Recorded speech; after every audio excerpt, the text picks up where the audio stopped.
Guys, we have absolutely great and fantastic news. Ukraine performed a successful counterattack from Yampolivka and Terny, pushing Russians away from those settlements. Let's go to the timeline. So it was yesterday and it is today. So what does the deep state military map writes about the case? They say that the counterattack was ongoing since April. And now with the help of 95th Battalion, Sokol Battalion and Azov, plus 16th Brigade, 93rd Brigade, 63rd Brigade, Ukraine was finally able to push Russians out. It doesn't mean that all of those forces combined were used, no, but just some parts of those battalions. It was a really hard task to do, and let me show you the 3D map to understand why. Hello my friends and welcome, my name is Dennis and this is the latest update from Ukraine. Yeah, for today, sorry about my voice, my nose is blocked, I got a little sick. On the 3D military map the situation is a little different. Here they show the two vectors of advancement of Ukrainian army, but actually Ukraine went on attack over here, taking some ground.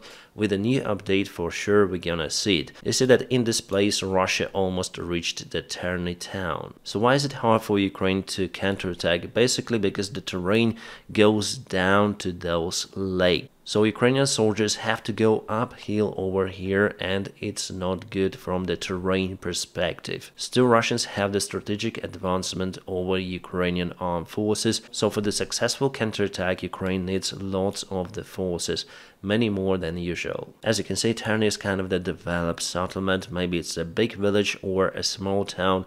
Yampolivka is obviously the village, but together they form this big long settlement. So if Russia goes to Terny, they'll take all of this part under control. But it is not happening because the Ukrainian army pushes them out. So awesome, fantastic news. Usually I start my videos from awesome news, and here's obviously a good one. So Ukraine counterattacks not just in Kharkiv region but also on the east. It means that Ukrainian army is getting more capable with new weaponry coming to Ukraine. And yes, there's also a confirmation from the Micro 73 analytic. He shares this kind of the image. Tremendous success for Ukraine under this huge pressure from the Russian side. But still Russia has the temporary advantage in many of the parts of the front lines. We're gonna speak about those a little later. What I may tell you now that Russia continues their suicide missions. For example, today Russia formed a small sabotage group and they crossed the border with Ukraine in Kharkiv region in Sotnitsky Kazachok village, but they were met with fire from Ukrainian side, so they've been forced to retreat from those positions. While Russia is performing this new attack, they want Ukraine to send their reinforcements to that place to weaken the pressure on those two assault Russian vectors. But we understand that it will not happen like that. Ukraine still has some of the reinforcements controlling the border. And here Micro 73 also shares this data that Russians went to the small settlement and immediately went back with a small sabotage group. It happens not for the first time, by the way. My friends, if you want to support the job that I do on YouTube daily, you may join my Patreon page. It is available with my personal link in the video description just below. Thank you so much for your motivation, inspiration and your kind support. An interesting video as for me, as for an aviator, to see the MiG-29 in action with the French-made AASM Hammer bombs. So here's Ukrainian MiG, let's watch it in action. It goes up with significant G-force like in Maverick movie, and then it drops two of the bombs and immediately turns, and those bombs are hitting the Russian military infrastructure. The French bombs are really smart, they're self-guided and very precise. And also they're quite powerful, so the airplane doesn't need to bomb like in the Second World War or something, but still it's better to fly at the low altitude to stay out of the enemy radar coverage and go there just if needed, I mean at some certain altitude. So for this time the Russian air defense wouldn't be able to cope with Ukrainian jet. And it descends and goes back to the base. Fantastic operation by Ukrainian Air Force. And very soon this summer we're gonna see the F-16s in action. Meanwhile, the Russian air defense is suffering. One more air defense system was targeted in Zaporizhia. For the recent time, Ukraine got rid of many of the Russian air defense systems, again clearing the way for the F-16's fighter jets operations. Guys, there are some of the videos that I'm unable to show you on this platform, but I upload them usually on my Telegram channel, so I highly recommend you to subscribe for my Telegram channel. You might find it just in the video description below. But I can tell you about the situation. So here is the Russian convoy. You can see some of the vehicles out there. They were targeted by Ukrainian FPV drones and many more tools. This is the Kharkiv region. Russia tried to send some of the reinforcements to Volchansk, but failed with its mission. Well, as usually it happens with the Russian army, they go on their suicide attacks, and in most of the cases, Russians do not even reach Ukrainian positions. Alright, probably you might remember that there was the information coming from the Russian side that they've shot down the Global Hawk American drone over the Black Sea. Well, after all, it wasn't really a Global Hawk but the MQ Reaper, and it wasn't the Black Sea but Syria. And the drone itself hasn't been shot down, Russian pilot just flown very close to it. Guys, I apologize about this watermark, I cannot remove it, it's on the video, so let's watch it. The GoPro video, probably from the cockpit of the Russian fighter jet, and here's the MQ Reaper, and here it goes in the aiming equipment. So it's nothing more but kind of the close flying. I fly even closer to the gliders than I fly in some sort of the area, and then there are lots of the gliders in the skies. It's nothing extraordinary, and Russia has presented as their win or something, that our guys are capable against the drones, but they didn't do anything to it. However, it's been reported that the United States lost the other drone, it's MQ-1. It was also shot down in Syrian airspace. Russia has reported that it has nothing to do with that accident. Awesome news from Israel and the United States of America.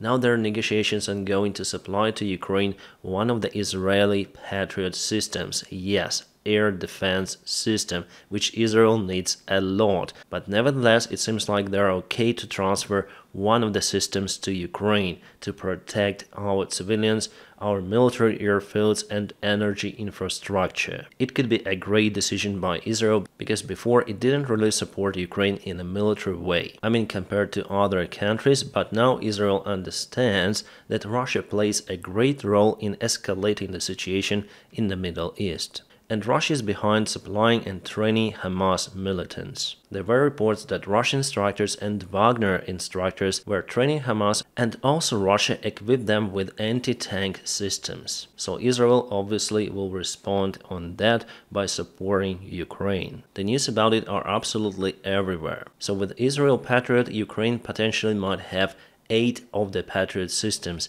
8, it's a lot. We may speak totally about 64 of the launching units. It will be enough to protect many of the Ukrainian cities as well as military airfields. So the new trend, as we see that Russia is losing their air defense systems because of the Ukrainian drone attacks, but at the same time Ukraine gets more and more air defense systems, finally to cope with the threat from the Russian aviation. Because of the aviation superiority, because of the gliding bombs, Russia is able to take the ground. If Ukraine gets rid of that tool, well, Russia would have to withdraw their forces, at least partially, from many of the points, like it is happening now in Kharkiv. So the news for Ukrainian air defense are just fantastic. Finally, our allies decided to supply all of that stuff. It should have been done before, I would agree, but late is better than never. Meanwhile, the United Kingdom reinforced the air surveillance over the Black Sea. They used this Boeing RC-135 Whiskey River joint. It's the deep modernization of the Boeing 707 with better engines and obviously surveillance equipment. Yeah, it's the new reality where you may spot the surveillance plane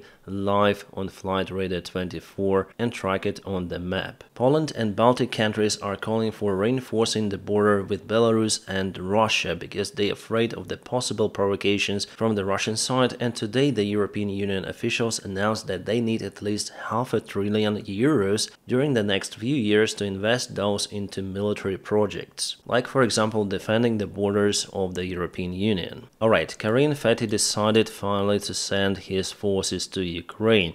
They'll call them the Engineering Battalion, something like that.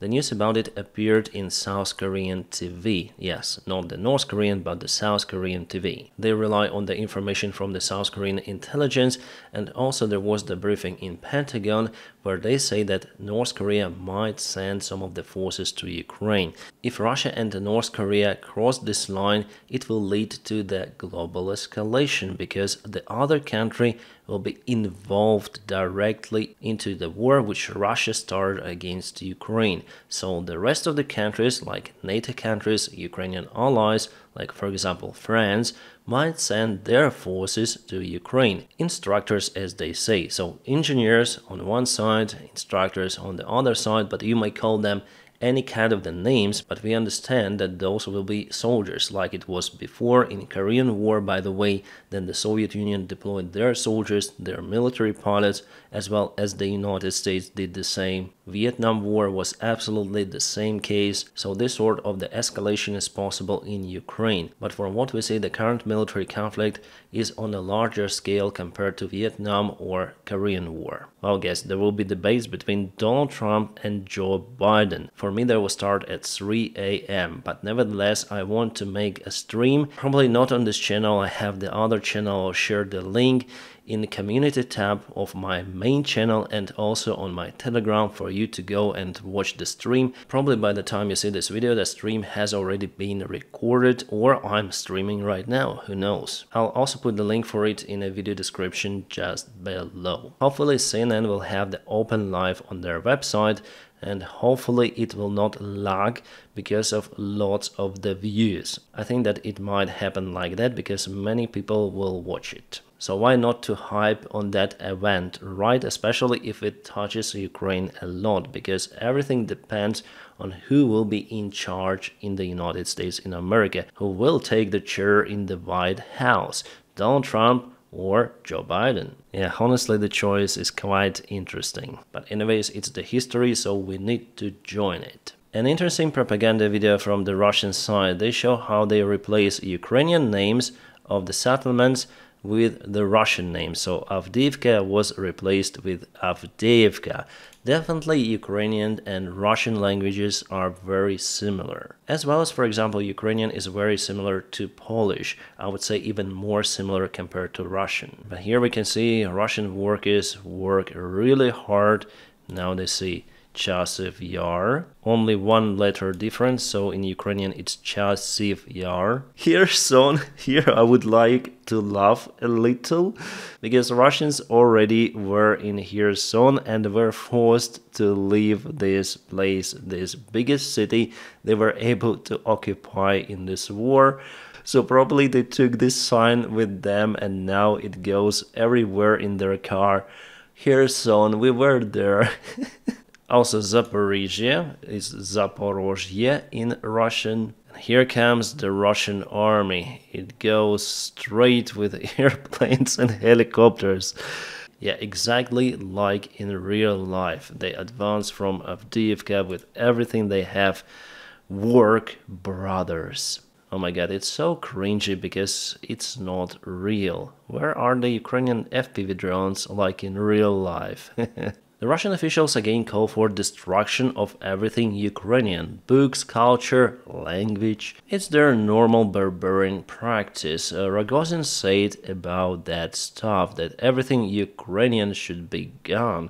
And I think that Putin also supports that idea. At least we also heard the similar rhetorics from his side, especially when he started the war. He stated that Ukraine is the fake country which was founded by Lenin. So now you understand why Ukraine is fighting. It's fighting for its identity. Just imagine if you live in your country with your own values and someone just comes attacking you, and that country is not democratic at all. It wants again to rebuild the Soviet Union, to put all this authoritarian stuff. It wants to return the times where Ukrainians didn't have rights, as most of the Soviet Union citizens. So I wouldn't call it really the defense against Russia, but against the life that Russia brings to other countries. And unfortunately, Russia has no other way of development. It can only stay authoritarian, otherwise it would just collapse, and the collapse of Russia is imminent. It will happen obviously, and we guys gonna witness it. A legendary drone unit commander Magyar announced that his brigade is no longer a brigade, but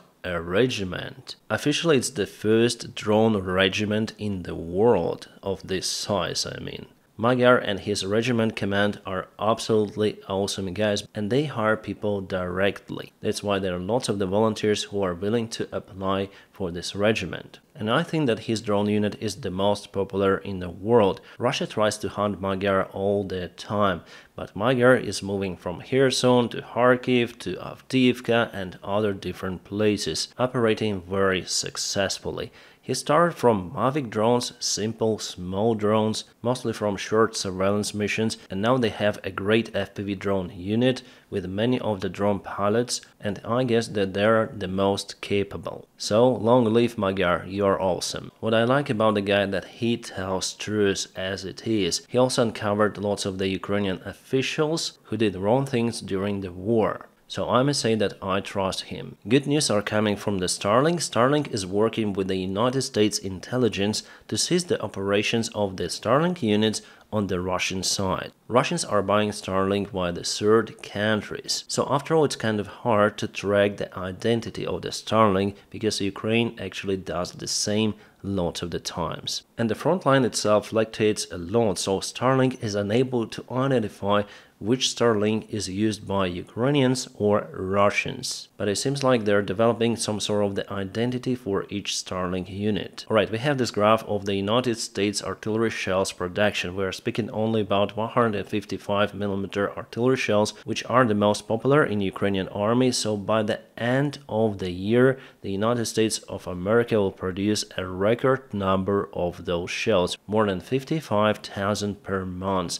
And the part of those shells, or probably the most part of those, will be sent to Ukraine to reinforce Ukrainian military. And the project for 2025 is to increase production even more to 72,000. And finally in 2026, 102,000 per month. So now we are somewhere here, the production has been increased, and just look the way up, it's enormous. And Ukraine receives artillery shells not just from the United States of America. The Rheinmetall, the German military concern, also supports artillery shells to Ukraine, and they also increase the production. Ukraine also has its own production of 155mm artillery shells.